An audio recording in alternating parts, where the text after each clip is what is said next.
जैसा कि आप जानते हैं कि अरविंद केजरीवाल एक प्रोमिनेंट इंडियन पॉलिटिशियन है। उन्होंने 2015 से दिल्ली चीफ मिनिस्टर की पोस्ट पर सर्व किया है और आम आदमी पार्टी को दिल्ली लेजिस्लेटिव असेंबली इलेक्शंस में जीत हासिल करवाई है। अपने टेन्योर के दौरान केजरीवाल गवर्नमेंट ने कई की पॉलिसीज और इनिशिएटिव्स इंट्रोड्यूस किए हैं। हालांकि वो कई लीगल बैटल्स और कंट्रोवर्सीज में भी उलझे नजर आए हैं। खैर, किसी भी पॉलिटिशियन के लिए ऐसी कंट्रोवर्सीज में उलझना तो आम बात है, पर दिल्ली चीफ मिनिस्टर के केस में अब चीजें आम नहीं रही हैं। दिल्ली एक्साइज पॉलिसी केस में उन्हें काफी समय से फंसा हुआ पाया जा रहा है। सिर्फ वही नहीं, आम आदमी पार्टी के और भी बाकी लीडर्स हैं जो इसी स्कैम के चलते अभी जेल में बंद हैं और बेल लेने में असमर्थ नजर आ रहे हैं। अब इसी के बीच जहां सबने अरविंद केजरीवाल को as a chief minister resign करने के लिए कहा था, including the ruling party BJP, वहीं उन्होंने फैसला लिया कि वो जेल से ही सरकार चलाएंगे।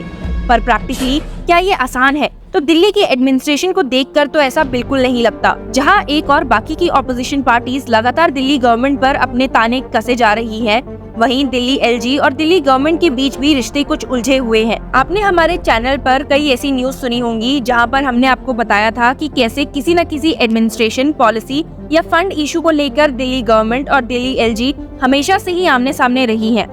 लेकिन इस बार कुछ ऐसा हुआ है जिसकी कल्पना कर पाना भी काफी मुश्किल है। दिल्ली चीफ मिनिस्टर के जेल में होने के बाद भी दिल्ली एलजी वीके सक्सेना ने कुछ ऐसा कर दिया है जिसको देखकर लगता है कि अरविंद केजरीवाल और बड़ी मुसीबत में फंसने वाले हैं। आपको याद दिला दूं कि इससे पहले भी दिल्ली एक्साइज पॉलिसी केस, जिसके चलते आम आदमी पार्टी गवर्नमेंट की हालत इतनी खराब हो रखी है, उसमें भी प्रॉप के ऑर्डर्स दिल्ली एलजी ने ही दिए थे और इस बार फिर से अब इतिहास दोहराता हुआ दिखाई दे रहा है। पर क्या इस बार आम आदमी पार्टी दिल्ली एलजी सक्सेना के इन एक्शंस को चुपचाप सुनेगी या पलटवार करेगी?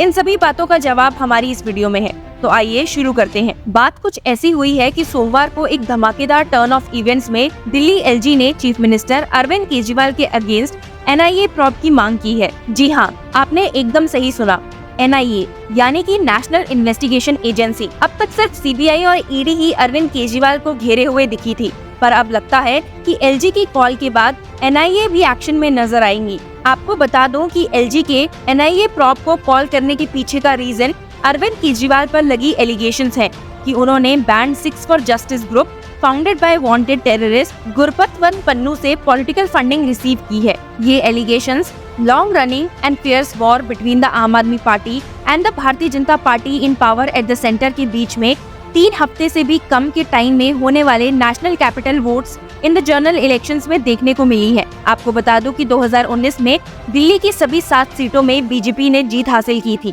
तो क्या इन एलिगेशंस के बाद आम आदमी पार्टी के लिए इस बार भी जनरल इलेक्शंस जीतना मुश्किल हो जाएगा? यूनियन होम सेक्रेटरी को एक डिटेल लेटर लिखते हुए एलजी सक्सेना ने एक वीडियो रेफर किया है जो उन्होंने कहा है कि एक पेनड्राइव के साथ एनक्लोज्ड है। इस वीडियो में पन्नू ने डिक्लेयर किया है कि अरविंद केजरीवाल की आम आदमी पार्टी ने खालिस्तानी ग्रुप से फंड लिए हैं। थोड़ा और स्पेसिफाई करते हुए लिखा गया है that आम Aadmi party received a statutory amount of ₹16 million in funding from Khalistani group. LG ने यूनियन होम सेक्रेटरी को बताया है कि केजरीवाल और खालिस्तानी 6 की एक मीटिंग हुई थी जिसमें बदले में केजरीवाल ने उन्हें देवेंद्र पाल भुल्लर की रिहाई प्रॉमिस की है। लेटर में मेंशन है कि केजरीवाल ने फॉर्मर प्रेसिडेंट श्री प्रणब मुखर्जी को एक लेटर भी लिखा था और भुल्लर के लिए एलिमेंसी सीख की थी। न्यूज रिपोर्ट के अकॉर्डिंग एक इकबाल सिंह जंतर मंतर में फास्ट में बैठा था और भुल्लर के रिलीज का रिटन एश्योरेंस सीख कर रहा था। उसने फास्ट तब तोड़ा जब उसे केजरीवाल से लेटर रिसीव हुआ। लेटर के कंटेंट्स भी एलजी ने स्टेट किए हैं जो कहते हैं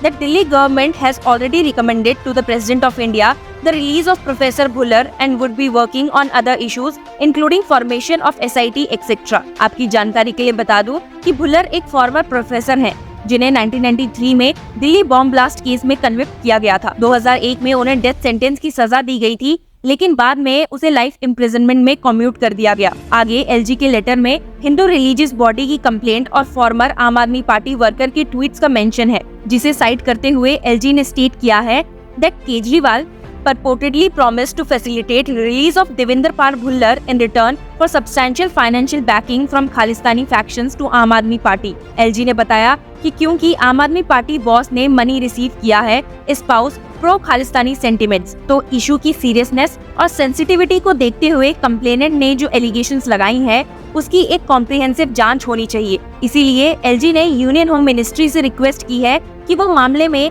एनआईए को एक कॉम्प्रिहेंसिव इन्वेस्टिगेशन करने दे। जहां एक और एलजी ने यूनियन होम सेक्रेटरी को ये लेटर लिखा है और एनआईए प्रॉब की मांग की है, वहीं केजरीवाल आम आदमी पार्टी भी इस पर चुप नहीं बैठी है। एलजी की इस कॉल को जवाब देते हुए सीनियर लीडर सौरभ भारद्वाज ने इस call for a probe by National Investigation Agency को डिसमिस करते हुए इसे पार्टी और उसके लीडर के अगेंस्ट एक कॉन्स्पिरेसी बताया है। अपने एक ब्रीफ स्टेटमेंट में उन्होंने कहा है, LG sir is an agent of the BJP. This is another big conspiracy against the chief minister Kejriwal at the behest of the BJP. Further he said, the BJP is losing all the 7 seats in Delhi and hence is upset. BJP has hashed this conspiracy even before the Punjab Assembly elections. आपको बता दूं कि इस same matter में 2 साल पहले भी Delhi high court में एक PIL फाइल की गई थी और कोर्ट से एक हाई लेवल इंक्वायरी बिठाने के लिए कहा गया था। PIL में ये भी कहा गया था कि जब तक इंक्वायरी कंप्लीट नहीं होती तब तक पार्टी को इलेक्शन कंटेस्ट करने से बाहर कर देना चाहिए और उन्हें इलेक्शन कमीशन की मेंबरशिप को टेम्पररी सस्पेंड कर देना चाहिए। हालांकि दिल्ली हाई कोर्ट की division bench of acting chief justice Vipin Sanghi and justice Naveen Chawla ने इस PIL को कम्प्लीटली फ्रिवोलस कहा था। आपकी जानकारी के लिए बता दूं कि इस प्ली में मेंशन था कि former chief minister of Punjab Charanjit Singh Channi ने होम मिनिस्टर अमित शाह को एक लेटर लिखा था और आम आदमी पार्टी के बैंड खालिस्तानी ग्रुप से पॉलिटिकल फंडिंग लेने के इशू को एड्रेस किया था, जिसके बाद होम मिनिस्टर अमित शाह ने उन्हें एश्योर किया था कि वो इस बारे में पर्सनली प्रॉब करेंगे। इसी बात का रेफरेंस देते हुए कोर्ट ने कहा था कि जब होम मिनिस्टर ने इस मैटर को एक्नॉलेज कर लिया है और इसमें स्टेप्स लेने के लिए भी एश्योर किया है तो कोर्ट को इसमें इंटरफेरेंस करना नहीं चाहिए। पिटिशनर के कहने पर कि 1 महीने से ऊपर हो गया है और कोई एक्शन नहीं लिया गया है, इस पर दिल्ली हाई कोर्ट ने पिटिशनर को यही कहकर रिस्पॉन्ड किया था कि ये आपके या मेरे देखने के लिए नहीं है। प्लीज ऐसी फ्रिवोलस पिटिशंस मत करिए। If the establishment is sensitized, if they are aware of the situation, is there a reason for anyone to think that they are not acting on it? यही कहते हुए कोर्ट ने इस petition को dismiss कर दिया था। आम आदमी पार्टी लीडर सौरभ भारद्वाज ने इसी पिटीशन को रेफर करते हुए अपने एक्स हैंडल पर पोस्ट किया है, एलजी साहब desperately trying to make headlines during election season. This is complete misuse of the constitutional office of the LG. The PIL demanding high-level investigation in same matter was dismissed by the High Court 2 years back. The division bench of acting Chief Justice, Justice Bipin Sanghi and Justice Naveen Chawla rejected the PIL filed by one Jagdish Sharma, stating that it is completely frivolous.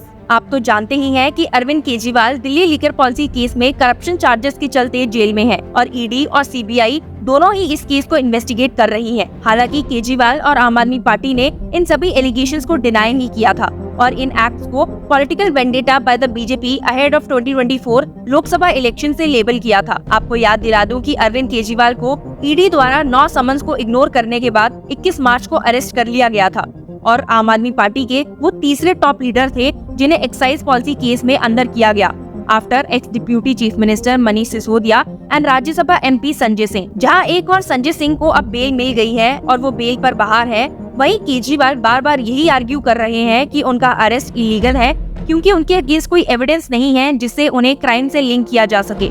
Supreme court ने हाल ही में कहा है कि वो केजरीवाल की bell को consider कर सकते हैं so that he can campaign for his party for the forthcoming Delhi election. पर अब ये जो नई एलिगेशंस केजरीवाल पर लगाई गई हैं और सामने आई है, क्या इससे उनकी बेल पर कोई असर पड़ेगा? क्या वो आने वाले इलेक्शंस में पार्टिसिपेट कर पाएंगे? बहुत सारे सवाल हैं जिनका जवाब हमें जल्द ही मिल जाएगा। तो लॉ चक्रा के साथ बने रहिए and keep following the news.